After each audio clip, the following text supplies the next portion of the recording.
Doctor Yunus তিনি বলেছিলেন যে তিনি রিসেট বাটনে পুশ করেছেন। তাহলে কি সেই রিসেট বাটনের খেলা আমরা এখন দেখতে পাচ্ছি? কি হচ্ছে চারপাশ দিয়ে? সব কিছু মুছে ফেলার এক নানান কৌশল চলছে। বন্ধুরা, আজকে আমরা একটি খুবই গুরুত্বপূর্ণ নিউজ দেখব। তো চলুন আমরা মানচিত্র ইউটিউব চ্যানেলের সেই ভিডিওটি দেখে আসি। আসসালামু আলাইকুম। ওয়ালাইকুম আসসালাম। আমাদের প্রধান উপদেষ্টা অধ্যাপক ডক্টর মোহাম্মদ ইউনূস যখন আন্তর্জাতিক একটি গণমাধ্যমের কাছে রিসেট বাটনের কথা উল্লেখ করেছিলেন, তা নিয়ে নানান ধরনের হইচই পড়ে গিয়েছিল। আচ্ছা। এবং সেই রিসেট বাটন সম্পর্কে অনেকেই অনেক ধরনের ব্যাখ্যা করছিলেন যে ইতিহাস মুছে দেওয়ার একটি ইঙ্গিত কিনা, সেটি প্রধান উপদেষ্টার প্রেস উইং থেকে ব্যাখ্যা দেওয়া হয়েছিল যে না, তিনি এই ধরনের কিছু বলতে চাননি।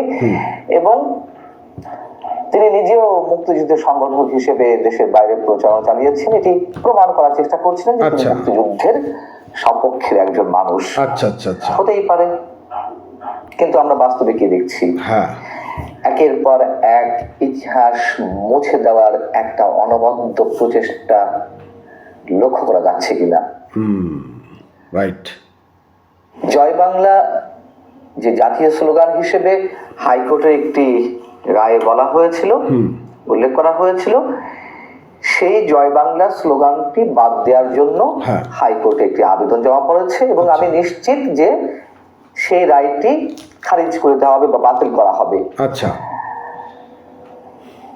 15 আগস্ট জাতীয় শোক দিবস ছিল।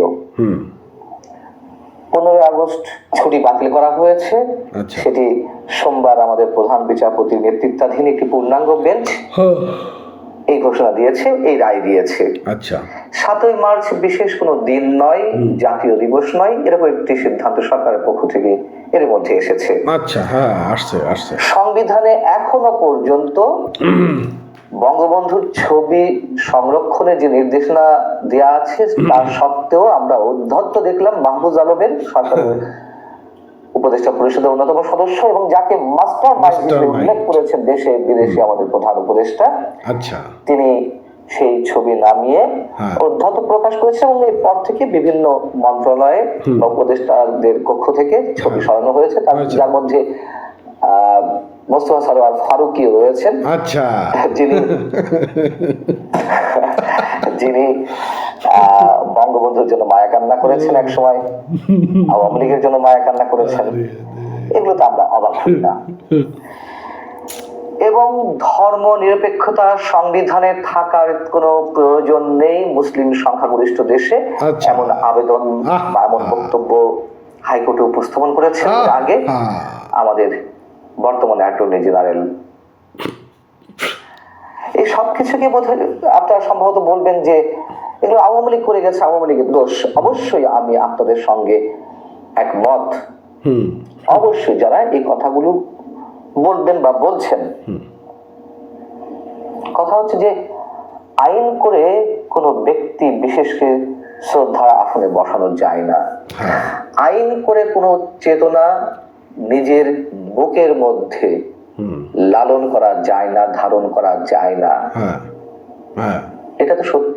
সেই সত্যগুলো চরমভাবে অস্বীকার করে একের পর এক কর্তৃত্ববাদী আচরণ থেকে সবকিছুকে আইনের বেড়াজালে বন্দী করছিলেন শেখ হাসিনা, করছিলেন। এবং অবশ্যই সে সময় আমরা প্রতিবাদ করেছি, বাড়াবাড়ি হয়ে যাচ্ছে, বঙ্গবন্ধুকে ঈশ্বরের পর্যায়ে নিয়ে যাওয়া হয়েছিল। শুধু বঙ্গবন্ধু নয়, তিনি নিজেকে ঈশ্বরের পর্যায়ে নিয়ে গিয়েছিলেন। এবং এর ফলাফল গুলো তো স্থায়ী হবে না, সেগুলো আমরা বলেছিলাম, নিশ্চিতভাবে বলেছিলাম, অলরেডি এগুলো রেকর্ডেড। রাইট। এখন কি হচ্ছে? সাবেক প্রধানমন্ত্রী আওয়ামী লীগ সভানেত্রী শেখ হাসিনা কি মিনিমাম কোনো উপলব্ধি করতে পারছেন না হয়তো, কিন্তু বর্তমান সরকারও বা কি করছে? এইগুলো কি তাদের জন্য খুব গুরুত্বপূর্ণ কাজ? কাদের পরামর্শে, কাদের সাজেশনে, কাদের নির্দেশে ডক্টর মোহাম্মদ ইউনূস নেতৃত্বাধীন উপদেষ্টা পরিষদ এই কাজগুলো করে যাচ্ছে? সেগুলো আমরা অনুমান করতে পারি, তার মাস্টার মাইন্ডের অভাব নেই।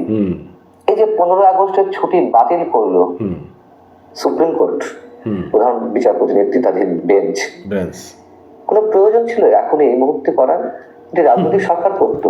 হ্যাঁ, সেটাই তো কথা।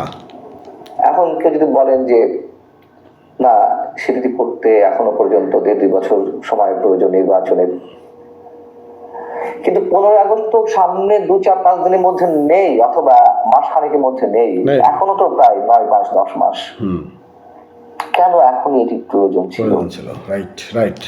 তাহলে কি খুব দ্রুত অন্য কিছু হতে চলেছে? সবকিছু গুছিয়ে আনা হচ্ছে, গুছিয়ে আনার চেষ্টা করা হচ্ছে, যেখানে মানুষের জীবনের নাভিশ্বাস ক্রমান্বয়ে বাড়ছে, জিনিসপত্রের দামের যে ঊর্ধ্বগতি, আইন শৃঙ্খলা পরিস্থিতি তলানিতে গিয়ে পৌঁছেছে, ব্যাংকগুলো, আর্থিক বিভাগগুলো এখনো সচল হতে পারেনি, মাথা উঁচু করে এখন দাঁড়াতে পারেনি। সেখানে এইসব নিয়ে এইসব সিদ্ধান্তের কি প্রয়োজন? সেটাই তো কথা। আমার কাছে মনে হচ্ছে যে কেবলমাত্র বললাম যে বিশেষ কোনো ব্যবস্থা গুছিয়ে আনার চেষ্টা করা হচ্ছে, এবং সেগুলোর জন্যই এগুলো যেমন একটি প্রক্রিয়া, পাশাপাশি একের পর এক ইস্যু মানুষের সামনে তুলে দেওয়া হচ্ছে, মানুষকে ব্যস্ত রাখা হচ্ছে, আমরা জানি না পিছনে কি হচ্ছে। যে কাজগুলো রাজনৈতিক দলগুলো করে, আওয়ামী লীগ 15 বছর ধরে করেছে, নানান ধরনের অপকর্ম করে গেছে, সেগুলোকে আড়াল করতে একের পর এক ইস্যু মানুষের সামনে আনা হয়েছে, সেই কাজগুলো চলছে। স্পষ্ট হয়ে বলতে চাই, বর্তমান সরকারের উপরে মানুষের সমর্থন যেভাবে কমছে, এটা কতদিন স্থায়ী হবে আমরা জানি না। শেখ হাসিনা ভাবতেও পারেননি এভাবে তাকে পালাতে হবে, আমরাও ভাবতে পারিনি। আমরা মনে করেছি, ভেবেছিলাম যে তার করুণ পরিণতি হবে, অনিবার্য পরিণতি তার হবে, তার পতন হবে, কিন্তু যেভাবে দেখেছি তেমনটা নিশ্চয়ই আমরা ঘুণাক্ষরেও কল্পনা আনতে পারিনি, স্বপ্নেও দেখিনি। রাইট। মনে করে দিই 5 আগস্টের কথা। মানুষ জেগে উঠেছিল, মানুষ আবারও জেগে উঠবে, এটা ইতিহাস বলে, আমাদের অভিজ্ঞতা বলে। আমাদের সেনাপ্রধান রোববার সেনানিবাসে একটি অনুষ্ঠানে বক্তব্য দিয়েছেন। সেই বক্তব্য তিনি বলেছেন যে আমাদেরকে কঠিন সময় পার করতে হবে, আমরা সবাই মিলে সেই সময়টি পার হওয়ার চেষ্টা করবো, এবং তিনি মুক্তিযোদ্ধাদের প্রতি অকৃত্রিম শ্রদ্ধা জানিয়েছেন। মুক্তিযোদ্ধাদের কাছে বাংলাদেশ এবং এই জাতি চিরঋণী। তার এই কথাটা খুবই সিগনিফিকেন্ট। দুটি কথাই তিনি মুক্তিযোদ্ধাদের উদ্দেশ্যে বিশেষ একটি কথা বলেছেন, পাশাপাশি সামনে কঠিন সময় পার হওয়া লাগতে পারে। সেনাপ্রধান এবং সেনাবাহিনী বাংলাদেশকে একটা ধ্বংসযজ্ঞ থেকে, স্পষ্ট ভাবে একটা চরম ধ্বংসযজ্ঞ থেকে উদ্ধার করেছে 5 আগস্ট। এখন সেই সেনাপ্রধানকে নিয়েও নানান ধরনের কথা ছড়ানো হচ্ছে, সেটি দুপক্ষ থেকেই, আওয়ামী লীগ এবং আওয়ামী লীগ বিরোধী শিবির থেকে ছড়ানো হচ্ছে, তাকে বিতর্কিত করার চেষ্টা করা হচ্ছে।